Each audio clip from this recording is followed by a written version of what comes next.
குற்றவாளிகள் 9 பேர் மீதான தண்டனை விவரம் நண்பகல் 12 மணிக்கு அறிவிக்கப்பட இருக்கிறது. விவரங்களை வழங்குகிறார் செய்தியாளர் ராஜகுமரன். வணக்கம். மேலும் விவரங்களை சொல்லலாம்.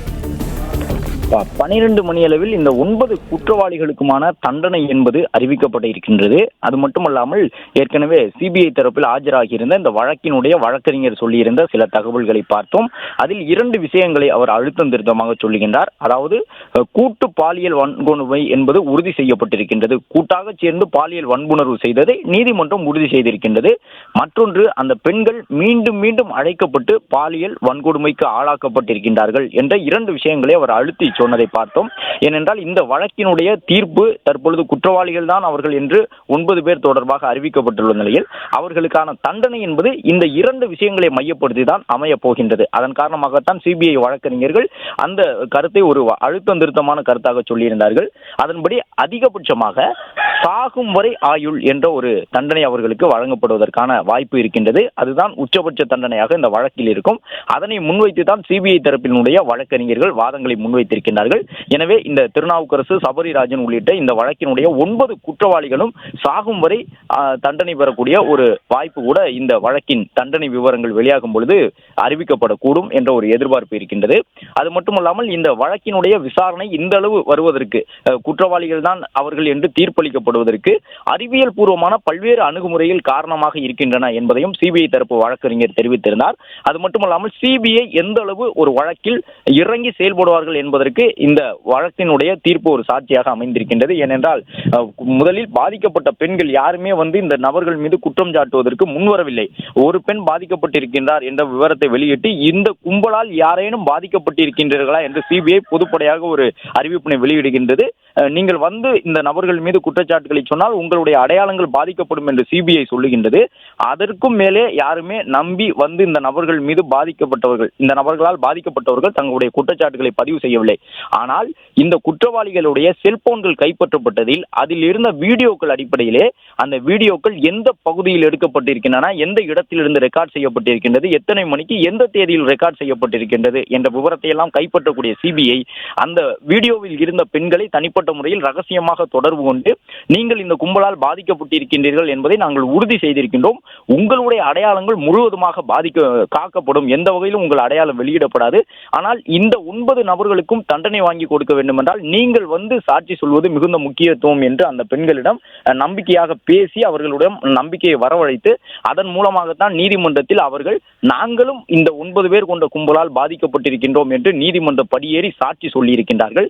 அதன் காரணமாகத்தான் அந்த 8 பெண்களும் சாட்சி சொன்னதன் அடிப்படையில் தான் இந்த 9 நபர்களுக்கான தண்டனை உறுதி செய்யப்பட்டிருக்கின்றது.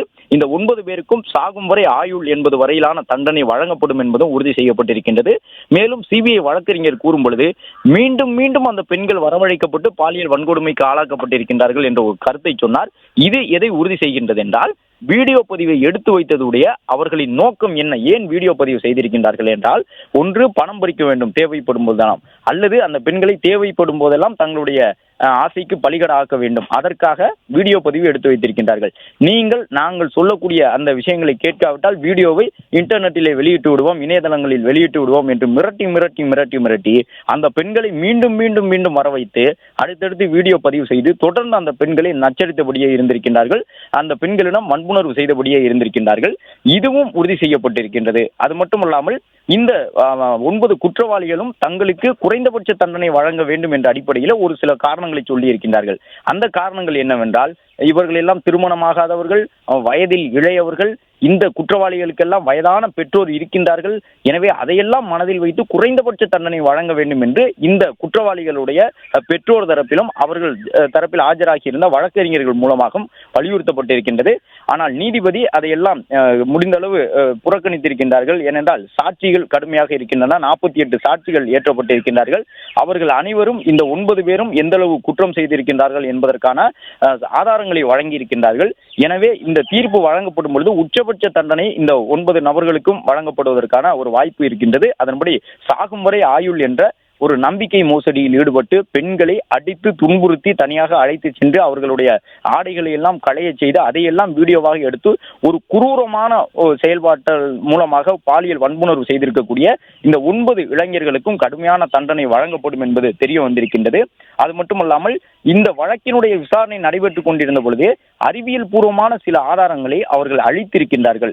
ஏற்கனவே பதிவு செய்யப்பட்டிருந்த வீடியோக்களுடைய காட்சிகள் எல்லாம் அளிக்கப்பட்டிருக்கின்றன. சிபிஐயை பொறுத்தவரை அதையும் கோவையில் இருக்கக்கூடிய தடயவியல் துறையினுடைய தொழில்நுட்ப வல்லுநர்கள் மூலமாக செல்போனில் இருந்து அளிக்கப்பட்ட அனைத்து வீடியோக்களையும் ரெக்கவரி செய்திருக்கின்றார்கள்.